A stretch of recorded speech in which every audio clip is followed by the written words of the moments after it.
to Rich Talk, where we keep the conversation going. Rich Talk, Episode 6, Making Mental Health the Norm in the Black Community. For too long, mental health has been taboo in the Black community. The finale of Rich Talk the Podcast, Season 1, is a multiple-part series dissecting how we think, feel, and operate in the range of our mental health. To set the table for our exploration into mental health, this episode consists of 2 interviews blended together. I sat down with Joy Rensher and Dr. Stephen Jefferson in 2019. Conversations such as these highlight the importance of our Rich family mission and help us to understand why initiatives like Rich Reaches Out are needed. Hi, my name is Joy Rensher. I have my degree, a master's in social work from the University of Michigan, as well as a bachelor's in sociology focusing on race, class, gender, and sexuality issues, also from the University of Michigan, as well as have a private practice in Ypsilanti focusing on people of color and those that identify as LGBTQIA. Integrative Empowerment Group. I know you have a lot of specialty dealing with different races, but predominantly African American. So what are some of the differences that you see between dealing with Black men and Black women when it comes to mental health? Yeah, so I think the issue of mental health is stigmatized in general, regardless of where you fit on the gender binary or spectrum. However, what I've seen is that it seems like women are more open to having a discussion about it, especially if they're in a comfortable space around other Black women. Black women specifically, I think, are getting more permission to be vulnerable, especially from folks that are around them or like them. As opposed to Black men, I still feel it's even more taboo because, yes, women have the stigma of being strong, but Black men are even supposed to have emotions. So they have to be strong without having those emotions. And so I'm just finding that any conversation about mental health where the word mental health is used, a lot of Black men shy away from it. It seems to be a better approach to maybe pull out some of the common issues that Black men face that are contributing to their mental health. And that opens up more conversation. But even the word or the phrase mental health seems to push a lot of Black men away. My name is Stephen Jefferson. I went to Michigan State. My training, my formal training is in clinical psychology. What would you say is the impact therapy and understanding the components of psychology can have? My bias would be that everybody who wants to be a therapist should be in therapy, at least for some period. I was 23 when I started grad school. There was another guy in the program, Travis. He won't mind my telling the story. We had heard that other members of our class were going into therapy. And we were like, I don't need therapy. I mean, my family life was fine. Like, my parents are good to me. I don't know what these people are going to be talking about. I wouldn't know what to talk about. Yeah. And he was like, I don't know why they're doing that. And it wasn't until much later that I did go into my own therapy that I realized, like, my parents were good, sure, but there were things that I sort of needed to work through still.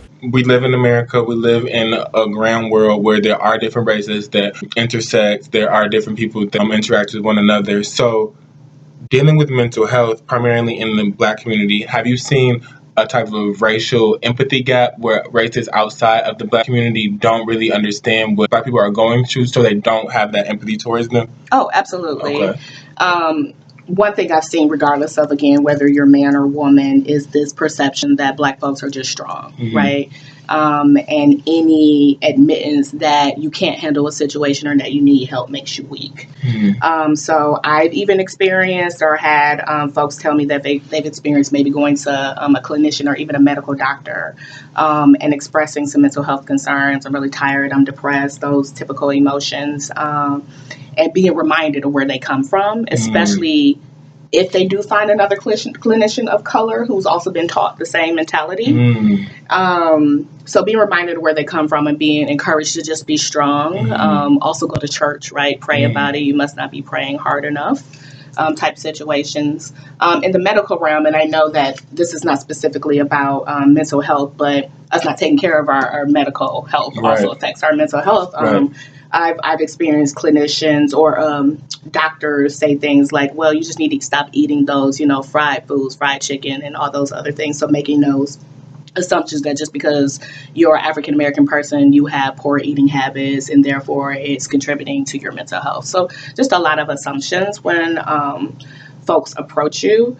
I feel like Black men experience almost like being ridiculed, right? Oh, So okay. Black women are reminded of their strength and where they come from. Black men are not only reminded of their strength when they actually ask for help, but almost emasculated in a way for even having the audacity to ask for help. Wow. I think, generally speaking, it's probably more acceptable for women to go than men as a broad cultural value. But Black women are probably much more reluctant to go than white women. And depending on the context, and what I mean by context is class. Yes. So yes. for poor Black women,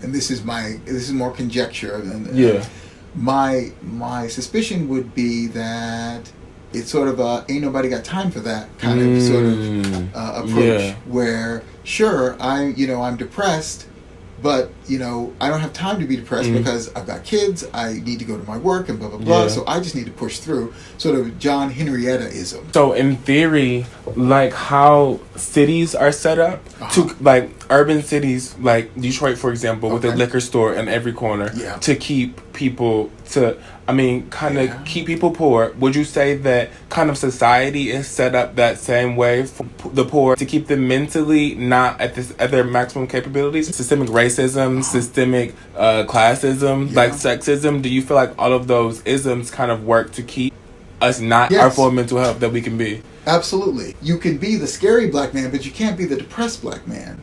Wow.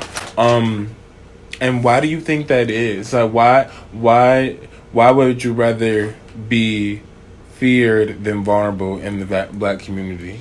Because if you're already going to be seen as this scary object in the world, in some ways it's the only power you feel like you have when you're interacting with, scary white folks who can destroy you. So you talked about some of these obstacles that Black men and women have to kind of overcome or adhere to in order to face their mental health. There's a lot of not only trauma that Black people go through, but then also kind of hindrances with access. So why would you say that addressing mental health in the Black community is especially important? Right. Well, you kind of brought it up, the first issue of trauma, right? Slavery still has a profound effect on us. It really wasn't that long ago. And the effects that it had on like our grandparents is being passed down generationally, right? So we're all experiencing this trauma, whether we are conscious of it or not. And it presents itself in a way that we don't know how to take care of ourselves. We don't know how to show affection for others. A multitude of different ways that it might manifest itself. Because of that trauma, and then the added discrimination that the majority of us have to continue to face on top of that, whether it be in our professional lives, walking down the street, whatever, we deal with a lot. And I'm not trying to be too negative, but specifically with Black men between the ages, I want to say 18 to 25, what's happening with them is this increase in suicide rates. And a lot of people don't know that because of this dismissive attitude and stigmatization about mental health, right? We're in trouble. We're in crisis right now. And so we need to pay attention to that. We need to work to destigmatize this idea that we're too strong to ask for help. We're all human beings and we bleed the same. So we need to be able to ask for help. That's why it's important. What do you say to those people, especially in the Black community, who still have that perception that they don't need therapy? I would probably hit it on two levels, one of which you've sort of addressed.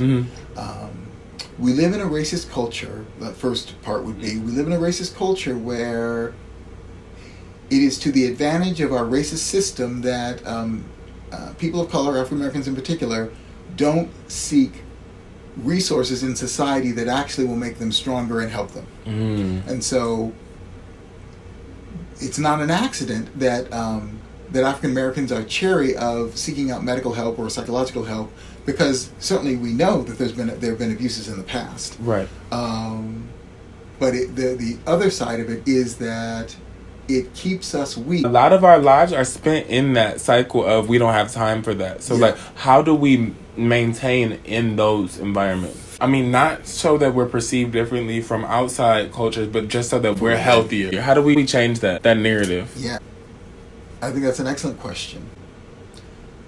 What comes to mind, even though it's not necessarily something that I've done or seen, but what comes to mind is people actually getting together and just talking openly about what it's like to be a black person. To acknowledge that it hurts. Once we get it within ourselves, how do we bridge that gap? When we talk about it and when we can give sort of labels to it, when we can name it, it makes it more real, more manageable. You know, you could think that it means that you're weak when really vulnerability, being able to be vulnerable, is the ultimate form of strength. What are some of the ways that you do see it changing in a positive way? And what are some of the ways that we can continue to shift the idea and how we're addressing mental health, predominantly in the black community? Again, me being an African American woman, I think a lot of young women see me and they'll be willing to approach me knowing that I'm a clinician. So I think it's important to have representation for sure, so people feel comfortable and safe. But I do find that young women and men are wanting to have more conversations around it. What is mental health? And even this questioning why it's even taboo. And I think that's really good to start having those conversations as well. I think that we're also starting to see a lot of folks in the media, celebrities and things like that, start to pay attention to it. African American folks like Taraji P. Henson is doing a lot when it comes to women and mental health, and who don't love her. Right. And so we're going to follow her and pay attention to those things as well. And I think a lot of black men are starting to speak out as well. Exactly, right? Yeah. And I think that's necessary and helpful because we look up to those folks and we think like, you got all this money, right? But you're still struggling too. Right. And it helps to normalize the issue. So I definitely see it changing, being more positively spoken about.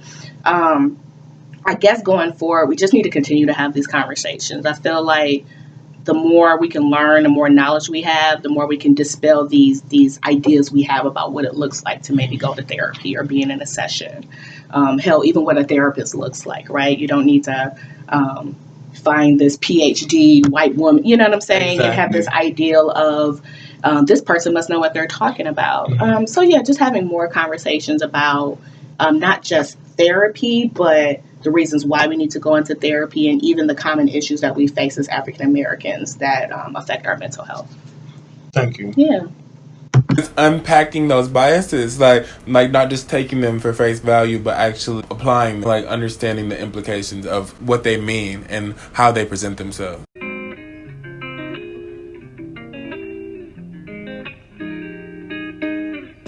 Thank you for listening to Rich Talk.